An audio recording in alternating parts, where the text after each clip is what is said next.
যদি কারো অতিরিক্ত চুল পড়ে, তবে চুল পড়া বন্ধ করতে ইসলামে কোন দোয়া বা আমলটি করার নিয়ম রয়েছে? অতিরিক্ত চুল পড়লে প্রতিদিন মাথায় তেল দেওয়ার সময় অথবা চুল আঁচড়ানোর সময় আল্লাহর একটি পবিত্র নাম পড়তে হবে। নামটি হল ইয়া বারিউ।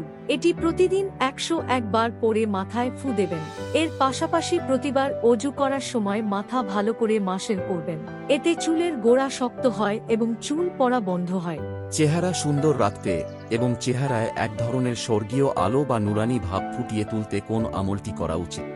চেহারা নুরানি করার সবচেয়ে বড় আমল হল 5 ওয়াক্ত নামাজ পড়া, কারণ নামাজের অজুর কারণে চেহারার উজ্জ্বলতা বাড়ে। এর পাশাপাশি প্রতিদিন সকালে এবং রাতে ঘুমানোর আগে আল্লাহর দুটি পবিত্র নাম একসাথে পড়বেন। নাম দুটি হল ইয়া খালিকু, ইয়া মুসাব্বিরু। এটি 21 বার পরে নিজের 2 হাতের তালুতে ফু দিয়ে মুখে মেখে নেবেন। ইনশাআল্লাহ আপনার চেহারার লাবণ্য বহুগুণ বেড়ে যাবে। আপনাদের যদি কোনো প্রশ্নের উত্তর জানতে ইচ্ছা হয় তাহলে কমেন্ট বক্সে বলতে পারেন। এরকম কোরআন ও হাদিসের কথা শুনতে আমার এই পেজটি লাইক, কমেন্ট, শেয়ার করে দিন।